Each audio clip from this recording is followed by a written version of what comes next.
Hello everyone, my name is Cthulhu Girl. Today we continue our playthrough of Urtuk the Desolation. Last episode, we freed our first village and learned that we need to find a village with passage to the swamp. This episode, we'll look to continue our search for the swamp by freeing the nearby village. With nothing more to do at the current location, we'll take a look around the map. There's nothing immediately accessible, but we can route to the nearby village, which will give us currency if we're able to free it. Currently, it is occupied by 6 neutral scavengers, as opposed to the beasts we fought to free the last village. Also nearby are some villagers under attack by vampires. It seems unlikely we'll get a new party member from freeing them, but they may have other resources for us. Since we aren't particularly in need of extra resources though, we'll head over to the village. As we move to the north, we see a new opportunity to possibly free a weaponsmith.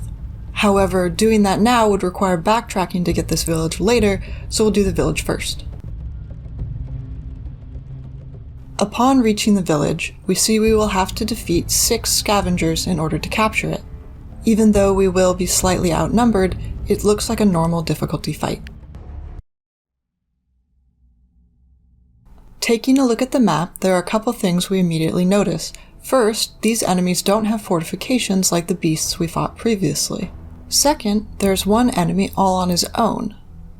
This presents an enticing target to pick off first to whittle down the enemy numbers. Among the remaining enemies, we also see only one archer, currently at the back of the group.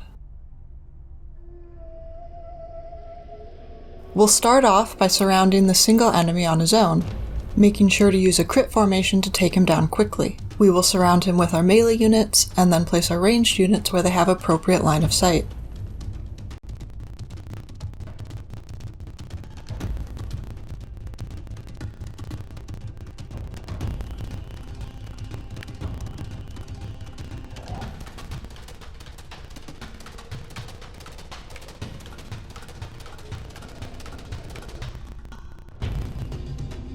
Before we start the battle, we also want to take note of the difficult terrain nearby.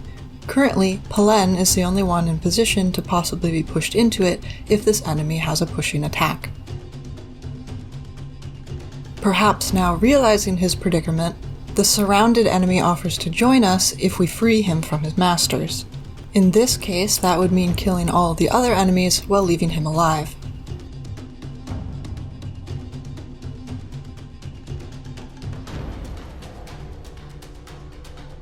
Now, given that this character is still hostile, saving him is going to be rather difficult to do, especially since we've already surrounded him. In order to do this, we would have to take out all of the other 5 enemies, while leaving this character alive. Given how close we are to him, he would be attacking us the entire time. However, getting another unit, especially a melee unit, would be very beneficial at this point. Taking a look at his abilities, we can see that he has a ram attack. This allows him to ignore terrain effects while charging, up to 3 hexes. We also see that he has extra weapon reach to allow him to attack 2 targets if one is directly behind the other. In addition, any enemy he directly attacks will become engaged with him, forced to continue fighting with him until he disengages. And finally, he has the ability to deflect projectiles aimed at or above him. These are pretty good abilities and would definitely be beneficial to have on our team. However, especially because of the engaging strike, trying to avoid him the entire battle is likely not possible. After some long and careful deliberation, I decided the best plan of action was to try to get him trapped in a bear trap. This would immobilize him and allow us to move our characters away and engage the rest of the enemies. To accomplish this, we set a trap directly in front of him and used Bebryce to taunt him into it. Unfortunately, I incorrectly read the range on the charge attack. I believed that I had correctly positioned Bebryce 1 range out of its distance, so that the enemy would be forced to move 1 step forward before charging. To ensure the footmen aggroed onto Bebryce, I moved the rest of the characters north. I did so without attacking him, in case he took some retaliation damage later in the fight. The decision to move north and around the west side allows us to attack the other enemies fewer at a time. I also pathed Palen through the mud here in order to make sure he ended up further away from the footmen. This would ensure Bobrysk would be the target of his attack.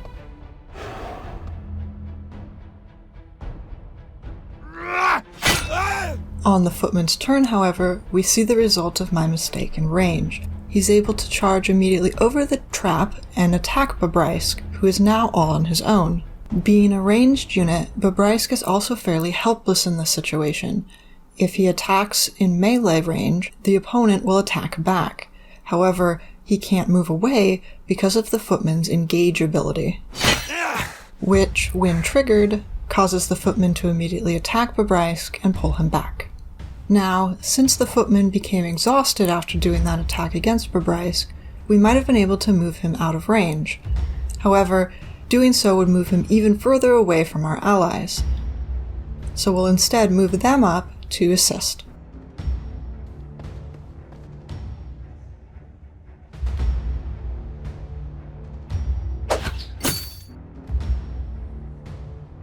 You'll also notice that on Urtuk's turn, it would have been nice to be able to cast Aegis on Bobrysk to protect him. Unfortunately, he's just barely out of range even when we move Urtuk fully up.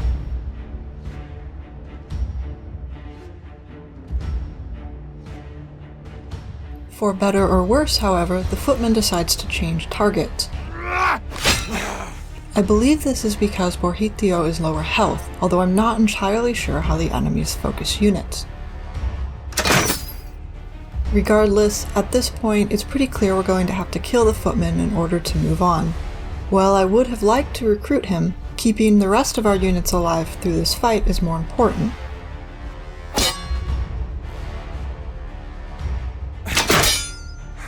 In the future, I'll try to keep this in mind when we see another unit that is off on its own during a battle.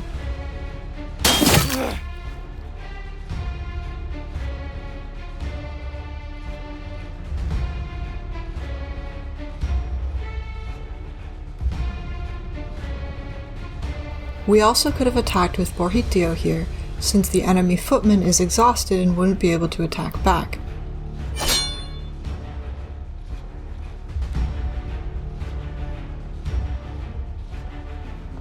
However, Bobrysk is able to move up and get his revenge. We also see that unlike our own units who get injured the first time they go down in battle, enemies die immediately, so the footman is lost to us even if we win the battle. You'll also probably notice that the other enemies have not attacked us, despite us attacking one of their own. I believe this is because they are specified as neutral enemies, and will only aggressively come after us once we attack them or get close enough.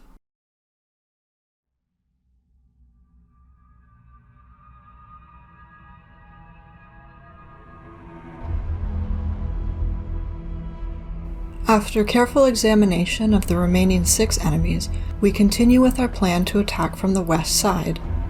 Once again, this is so we can engage fewer enemies at once.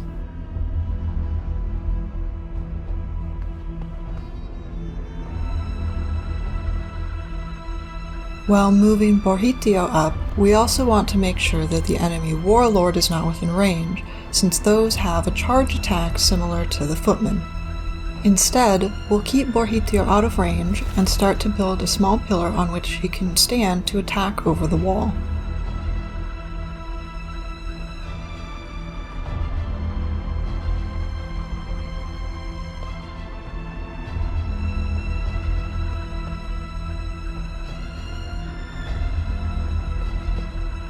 We'll take the time while everyone is moving up to extend that pillar. This way, Borhitio will not take an elevation minus to his damage.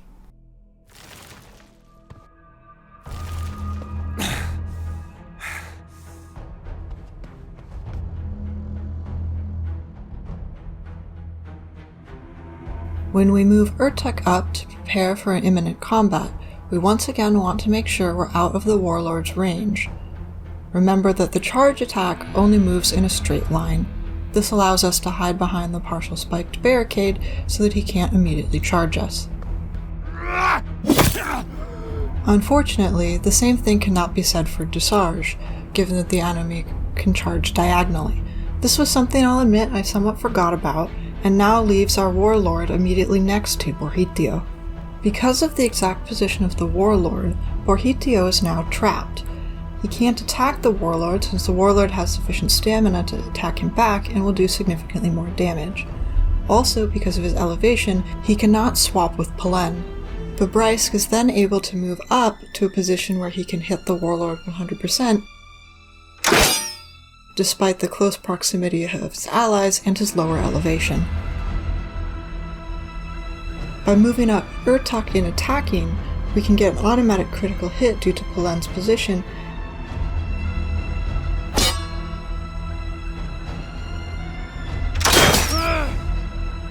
and additionally a ranged support shot from Bobrysk. Desolation is now the one in a poor position to attack. Swapping him with Pelen will immediately end his turn, so we'll move him around this rock outcropping despite the fact it'll take several turns before he's able to engage an enemy again. On Pelen's turn, we can then use Urtuk's positioning to gain another automatic crit and break the opponent's helmet. The enemy archer is also getting closer and will be within range to attack us on the next turn. Once again, because of Borhitio's positioning, we will forego his turn so he doesn't get automatically attacked by the warlord. Considering that at this point our poor positioning on the warlord's first charge has now led to 2 of our 5 characters not being able to attack, we'll have to be much more careful with this in the future.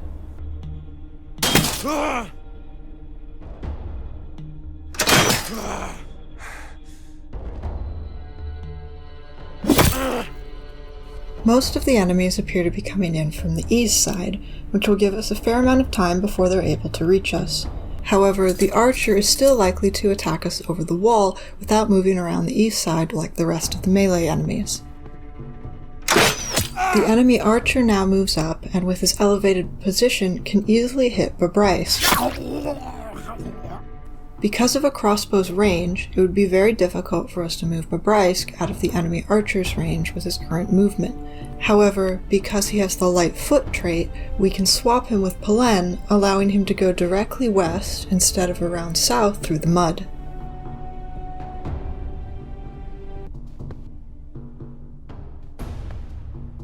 We'll also use his bear trap ability in order to start forming choke point on the west. Due to our shift in position, this will become particularly useful, as the enemies now decide to move west across the plateau instead of around the south as they were doing previously. Urtuk will then cast Lifesteal Strike on our 2 ranged units. This will allow them to gain back some HP, and since he already has Feast Up, he should gain this health back relatively quickly.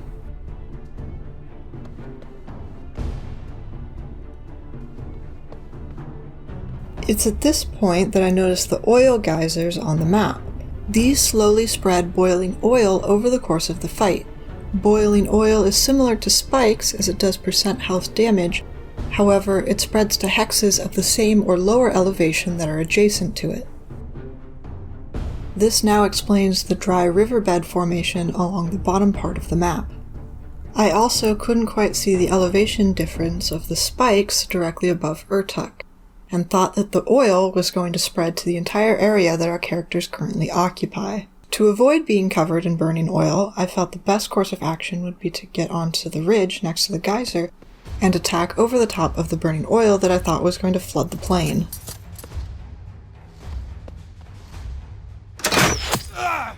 After a shot from the enemy archer that nearly killed Bobrysk, I then considered whether I wanted Bobrysk to retreat or attack back. Given that once he moved to retreat he would be out of range, the attack would have to be done to end his turn and keep him where he was.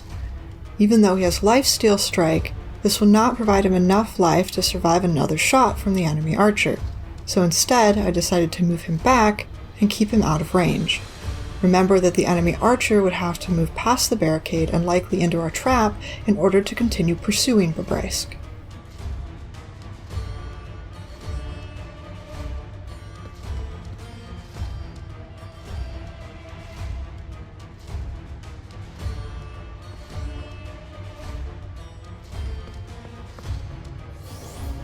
On Urtuk's turn, he's the first one to move on to the ridge around the oil geyser. We also use some of his health, since he's well out of range of any of the enemies, to cast Aegis on Bobrysk to make sure that he doesn't go down to the next attack.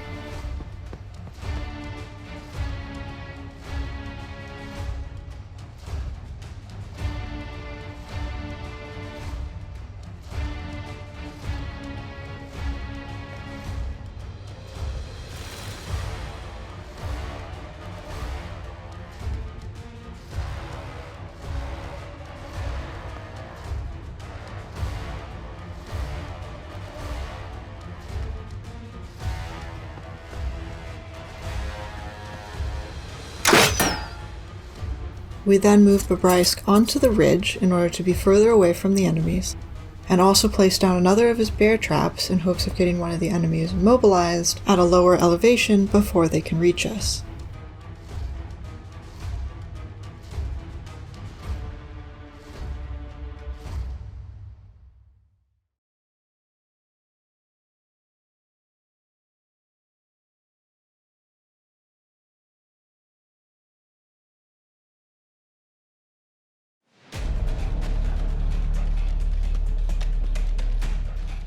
We then use Borhitio, who is still well out of range of the enemies, to create an additional outcropping on the ridge for our allies to stand on.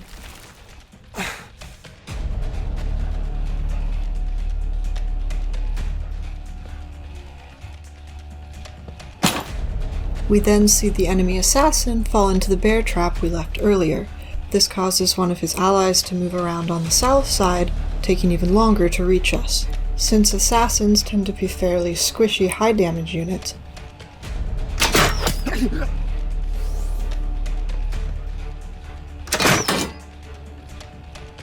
I decided that would be our first enemy of choice to focus down.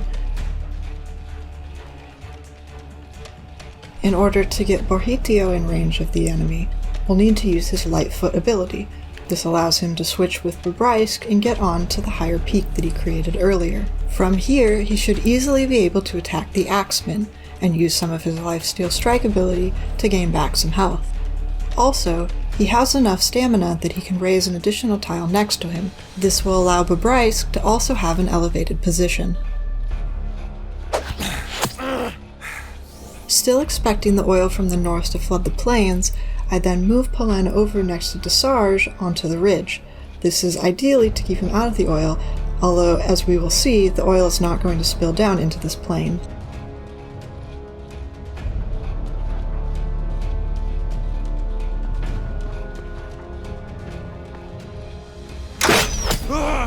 On Bobrysk's turn, we could move up and swap with Borhitio, allowing us to attack the archer. However, if only Bobrysk is attacking him, he's not going to go down very quickly. The enemy assassin, on the other hand, has just had his immobility wear off, so he'll be able to move up on his next turn and attack us. Before that, though, the enemy axeman moves up. We can then move up with Desarge and use his Berserker Duelist skill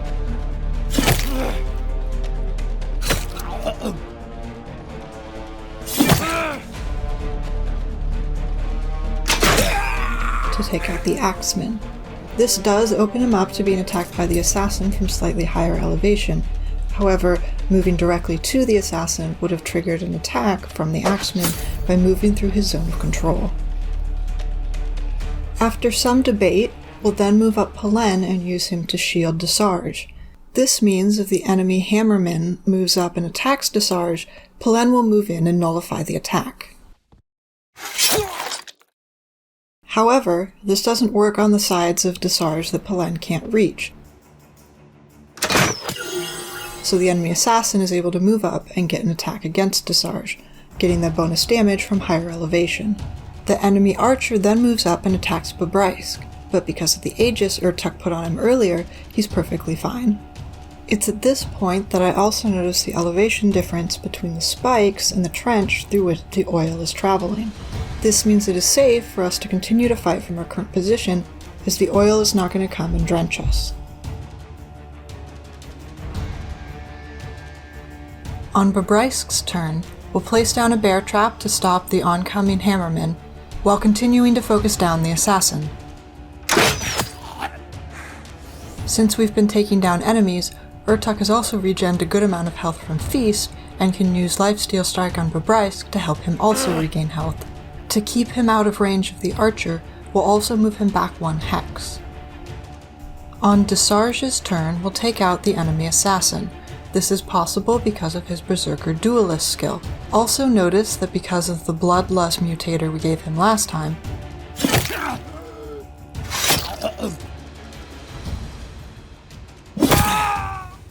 he immediately heals back all the damage he's taken. The Hammerman then moves up and gets immobilized in our trap, and, as expected, he attacks Desarge, who Pelen defends using his shield ability. This causes neither of them to take any damage. On Bjortio's turn, we can then attack the Hammerman. It's possible to use his Lightfoot ability to move him around the south side, but the archer is much more likely to fall to our melee units. Using more of Urtuk's regen, we can also cast Lifesteal Strike on Bjortio. This will allow him to also regain some of his health and take more damage from the archer.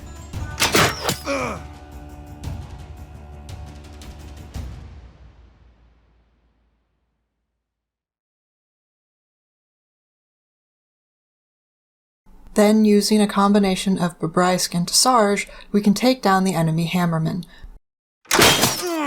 leaving only the archer and the axeman who's running around on the east side.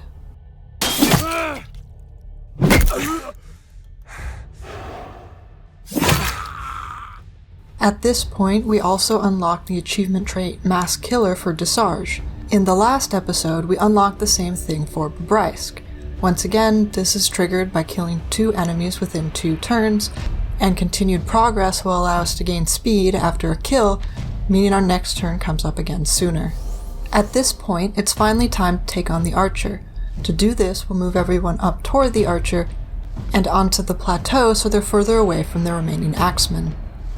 Pelen can immediately move up and engage the archer. At this point, he could either do a normal attack, getting range support from Bobrysk, or he could do a pushing attack and knock the archer into the spike barricade. More damage is dealt if we have Bobrysk help.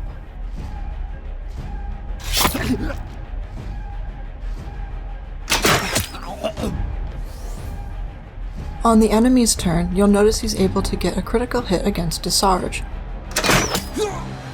This is because Desarge was previously slowed significantly by the Hammerman who attacked him.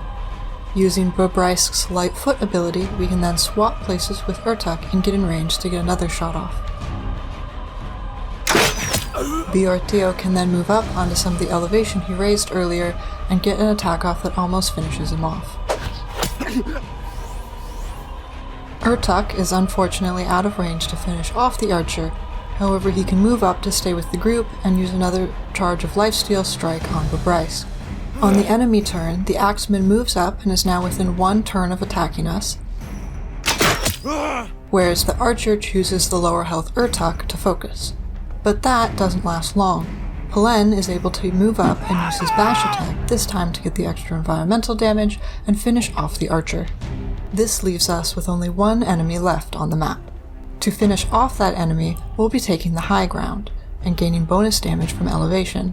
Bobrysk isn't able to attack this turn because the enemy is 1 hex out of range, and he also doesn't have any bear traps left, so we'll be passing his turn and moving on to the next. On Bjortio's turn, I considered putting him on the pillar that we built earlier.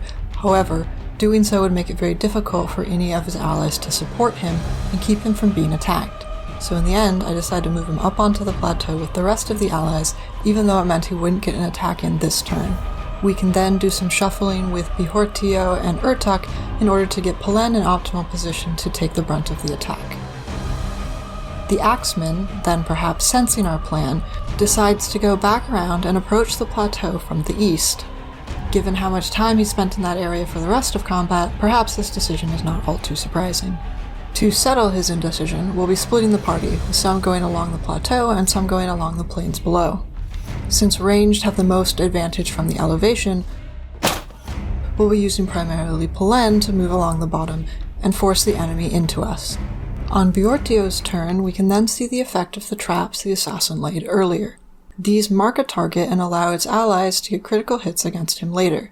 However, since Bjortio is well out of range of the axemen, stepping on the traps now doesn't make a difference. After continuing with our party across the plateau, we can now use our ranged units to shoot down on the remaining enemy from above. This gives us the bonus elevation, while also keeping our units out of danger.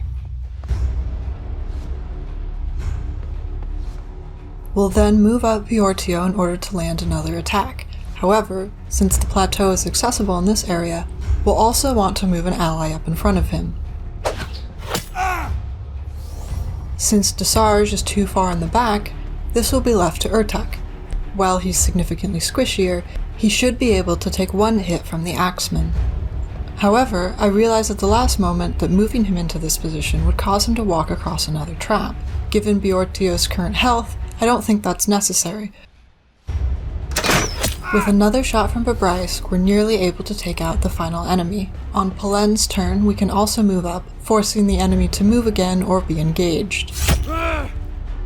On the enemy's turn, he then moves up onto one of the assassin's traps and attacks Urtuk, due to Urtuk being the lower health target. However, Urtuk has plenty of health in order to take this hit, and we're then able to move up with Desolation and finish the battle.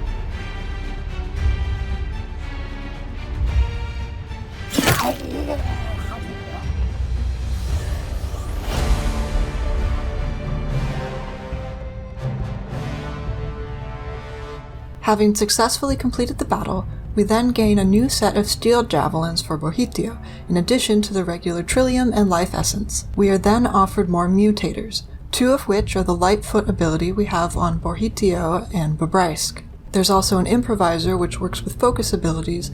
Tiring criticals allows us to reduce our enemy's speed when we get a critical hit on them, causing their next turn to be delayed.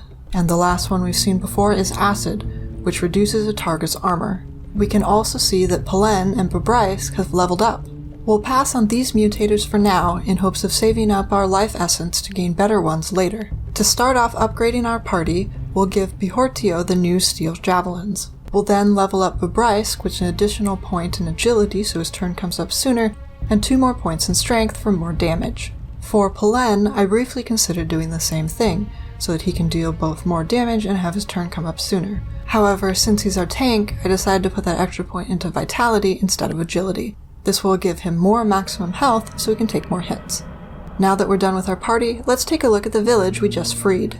This village does not offer us any rewards for freeing it, however it does have a tunnel, potentially leading to the next zone, the swamp. To search the tunnel, we'll have to unseal it. However, we do get a rather ominous warning before confirming that we want to unseal it. Instead of unsealing a passage to the swamp, we are instead greeted by a toxic cloud. This spreads throughout the entire area and provides an effect we'll see in just a moment.